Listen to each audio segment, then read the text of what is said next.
Death Note é um dos animes mais populares de todos os tempos. Ele é conhecido pela sua música épica, sua direção muito bem produzida e um roteiro tenso na medida certa, mostrando um embate entre duas das maiores mentes de todos os tempos. Mas também, ele é conhecido por isso aqui. Vou pegar uma batatinha e comer. Essa é a melhor fala de todos os animes. Bom, pra muita gente, essa cena é o auge do quão tosco um anime pode ser. Mas eu te garanto duas coisas. A primeira delas é que o principal erro do filme Death Note foi não ter essa cena. Você já vai entender o porquê. E a outra é que essa é uma das cenas mais emblemáticas dos animes, por mais que não pareça a princípio. Eu gosto muito dessa cena porque ela consegue trazer uma tensão muito grande, típica de animezinho shonen, só que envolvendo a batatinha. E você olha a princípio e você fala, nossa, que cena tosca, que cena não é.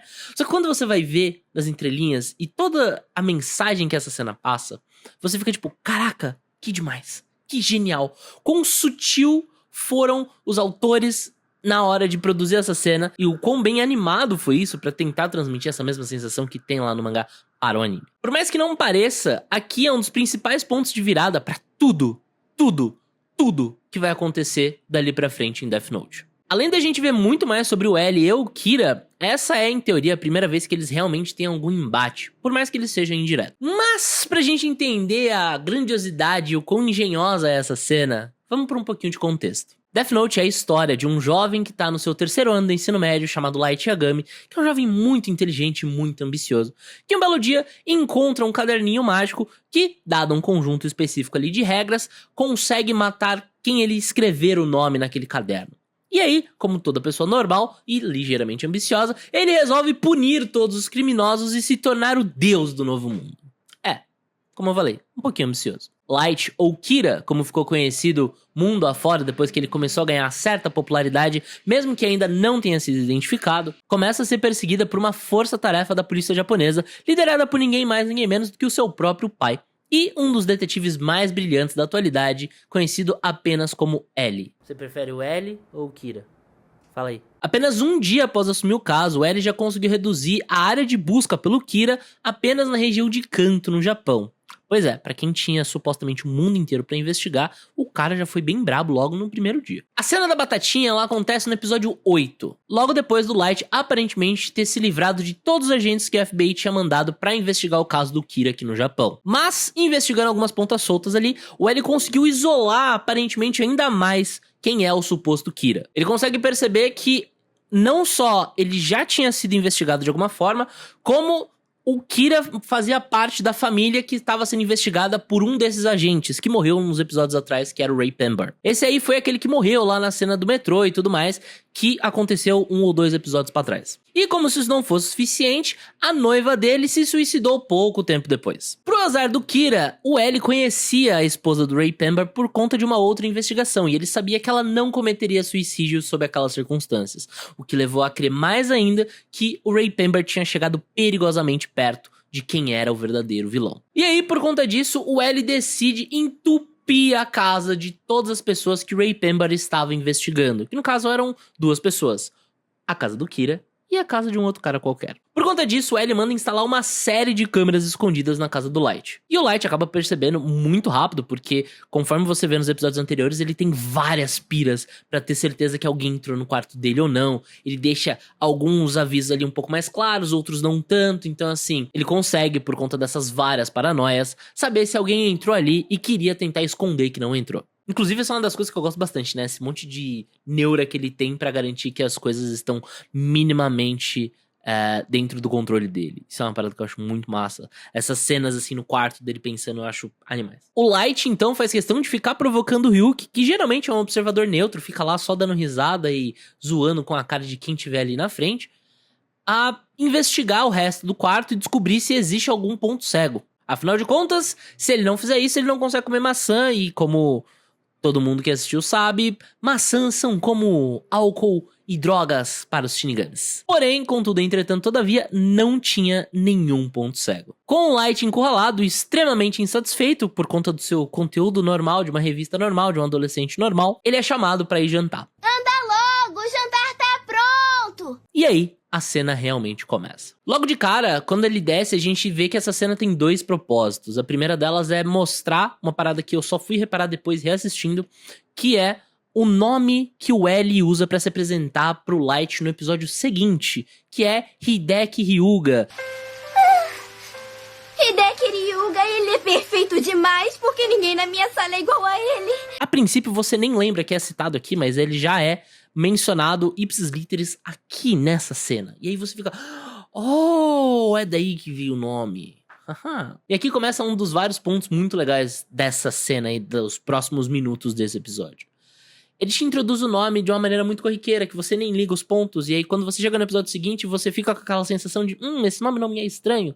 E aí você revendo, você, meu Deus do céu. Então assim, mais um baita ponto pra galera que pensou nisso tudo. Isso também explica por que alguém tão recluso como ela escolheu esse nome pra enfrentar o Kira. Porém, o programa de TV tem mais coisas que você precisa prestar atenção. Primeiro, a forma como rola a transição pra estamos na casa do Light, pra estamos observando a casa do Light é muito bem feita. Você percebe a troca dos tons, começa a sair de um ambiente mais quente e caloroso pra uma parada mais fria e distante. E aqui a gente começa a brincar bastante com as emoções e esse jogo de câmera e várias coisinhas nesse sentido vão começar a acontecer daqui pra frente. O L tenta provocar uma reação do Kira, sabendo que a única família que está sendo vigiada neste momento, que está vendo este canal, era a do Light, fazendo com que a emissora emitisse um comunicado falso falando que 1.500 investigadores do FBI chegaram no Japão para ajudar a resolver toda a questão do Kira, etc e tal.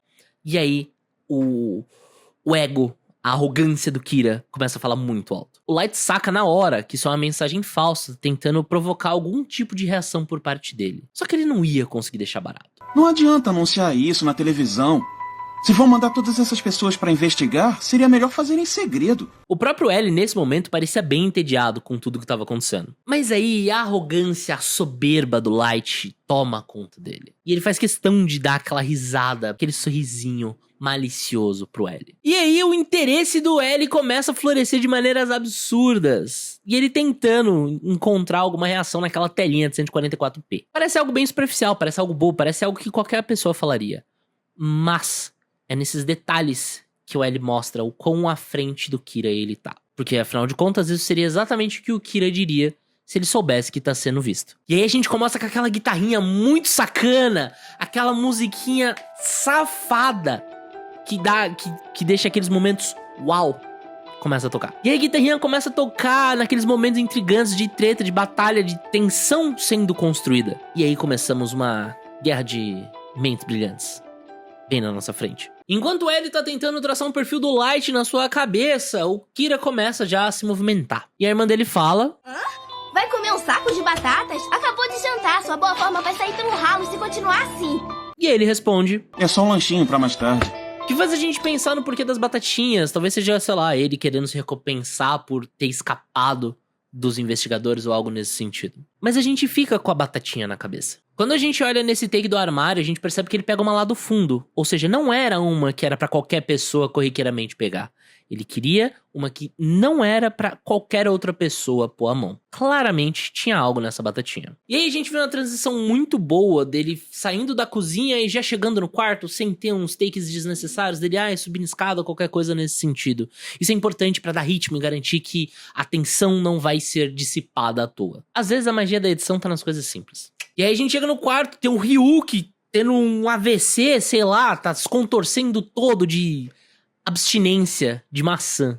Pois é, eu só consigo lembrar do comercial do Sustagem Kids da criança dando chilique no mercado porque ele queria um brócolis. Mãe, compra brócolis, eu quero brócolis. E ele explica que trabalhou muito pra encontrar todas essas câmeras escondidas. E aí fica claro que Shinigami não trabalha quase que nada, né? E aí a gente tem vários takes mostrando onde estão várias dessas câmeras espalhadas pelo quarto. E aí rola uma parada muito importante. Acho que quem colocou elas aqui esperava que você encontrasse algumas. Só pode ser o L. Eu acho que quem colocou elas aqui esperava que você encontrasse algumas. E aí fica claro que é impossível pro Kira fazer qualquer coisa sem ele ser pego. E também é muito legal ver como funciona a comunicação do Ryuki e do Light nesses momentos, porque eles não podem estar conversando como eles normalmente ficam, né? Então é mais uma camada que aumenta a complexidade dessa situação em que o Light se encontra. E aí depois de estudar um pouco, o Light abre as batatas do jeito mais badass que você vai ver alguém abrindo batata em qualquer anime. E você repara que tem algo lá dentro. Provavelmente a ação foi normal, só que o jogo de câmera e a iluminação e até a própria trilha sonora, tudo leva a crer que foi um pá! Uma baita de uma abertura de pacote de batatinha. E aí a gente vê brevemente uma tela refletida nos olhos do Light. Só que o computador dele tá desligado. E a partir de agora a cena começa a crescer de uma maneira significativa. E aí conforme o Light vai comendo as batatinhas, a gente vai entendendo melhor o plano dele, o que tá acontecendo ali. E aí começa aquele momento bem vilão de anime, sabe? Bem vilãozinho de anime. E um frenesi de corte leve com um zoom aqui e acolá, a gente vê que dentro do pacote de batata tem uma TVzinha portátil e um pedaço do Death Note. É um ótimo plano pra você sair matando gente aqui e acolá enquanto o L te observa como se você fosse a coisa mais importante na vida e consegue pra si mesmo um ótimo álibi. Com vários cortes rápidos e aquela orquestra de meu Deus, o mundo vai acabar rolando de fundo. E aí a tensão vai aumentando, se contrapondo com os cortes rápidos, e aí tem uns takes mais lentos, e aí eles vão mesclando esses dois de uma maneira que funciona muito bem pra essa cena. E aí a gente, enquanto audiência, só consegue pensar em uma coisa: caraca, o bagulho ficou louco. Todo esse crescimento leva à grandiosa fala: vou pegar uma batatinha e comer. E no meio desse caos louco, você ainda tem o Ryuk se contorcendo por causa da sua abstinência com maçãs. Muitas vezes as pessoas acham que isso aí é simplesmente uma feliz coincidência que ficou meio que uma comédia por acaso. Algo que era pra ser originalmente sério e acabou ficando engraçado meio que por acidente. Mas eu acho que não é bem isso o caso. Eu acho que não é esse o momento aqui. Eu não acho que isso foi tão casual quanto parece. Quando o diretor constrói toda essa atmosfera seríssima, com uma série de cortes muito precisos e toda uma orquestração de cena, todas as camadas dela, o Ryuk não tá ali de uma maneira casual. Não é o tipo de cena que foi elaborada dessa forma. O Ryuk tá ali claramente pra ser uma piada. A grandiosidade disso tudo é a piada em si. E a bizarrice do Ryuk entra lá pra lembrar a gente disso. A ideia não é rir da cena, mas rir com a cena. Saca aquela ironia e dá aquela risadinha de caraca, como isso aqui é bom. E todo esse contraste também nos mostra a perspectiva entre o L e o Light. Pro Light isso aqui é uma situação de vida ou morte. Isso aqui, literalmente, qualquer movimento impensado, ele pode ser preso na hora. Provavelmente ele tá com os batimentos a milhão, a adrenalina tá no talo. Meio milímetro de movimento errado, o plano dele inteiro cai por terra. Enquanto pro L é um momento calmo, muito mais reflexivo, de caramba, eu tô observando um moleque aqui estudando e seguindo a vida dele. Mas aí o L consegue sacar que tem algo errado. Afinal de contas, a música não parou de subir, não parou de ficar ecoando na tua cabeça, simplesmente quando você saca que o Kira está matando pessoas enquanto finge estar estudando. Ela vai se acalmando, se preparando pro último pico, enquanto o Kira se espreguiça e joga o saco de batata fora. Logo após o L saber que mais criminosos morreram, sem o Light saber que aqueles criminosos eram novos e, portanto, ele não teve acesso a essa informação, o que deveria criar de fato o álibi pro Light, o L liga os pontos. E aí vem a graça e o porquê que o L, acho que ele é tão fora da curva, né? Ele sempre é um cara muito bom, não necessariamente de analisar fatos concretos apenas, mas sim mesclar isso com entender as pessoas por trás daqueles fatos. Todo o avanço que o L tem nas investigações está muito mais relacionado com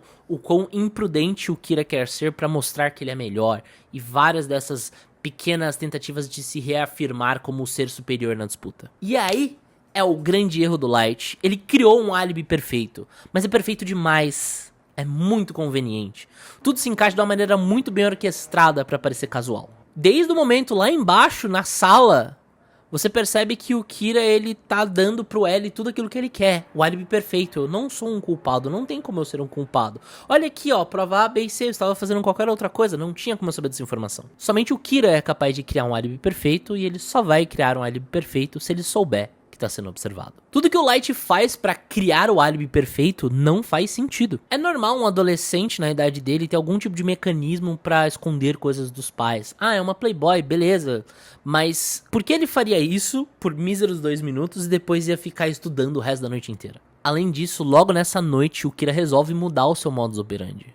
Tudo é conveniente demais. Fica muito claro que não é o Light. E justamente por isso que o cerco se fecha cada vez mais ao redor dele. O Light acha que tá arrasando nas damas, só que o L tá jogando aquele xadrez muito louco do Harry Potter. Analisando toda essa cena, você começa a perceber várias das sutilezas que fazem o L muito, muito, muito superior em termos intelectuais do que o Kira. No fim, o Kira leva melhor, mas é por uma combinação de sorte, magia e ajuda do Ryuk. O L vence a batalha de intelectos desse dia, tanto que no dia seguinte, o Kira vai conhecer o L como um estudante da faculdade. Como ninguém mais, ninguém menos que Hideki Hyuga, que a gente viu nesse mesmo episódio. Death Note é genial e entupido de plot twist. Mas provavelmente esse é um dos momentos mais importantes do anime, porque ele muda completamente como a relação do Light e do Kira vai se construir. É justamente isso que faz o L ter tanta certeza que o Kira é o Light e começa a mover todos os esforços que ele consegue pra se aproximar dele. A gente tem o costume de lembrar dessa cena pela frase tosqueira e pela quantidade de meme que surgiu e tudo mais,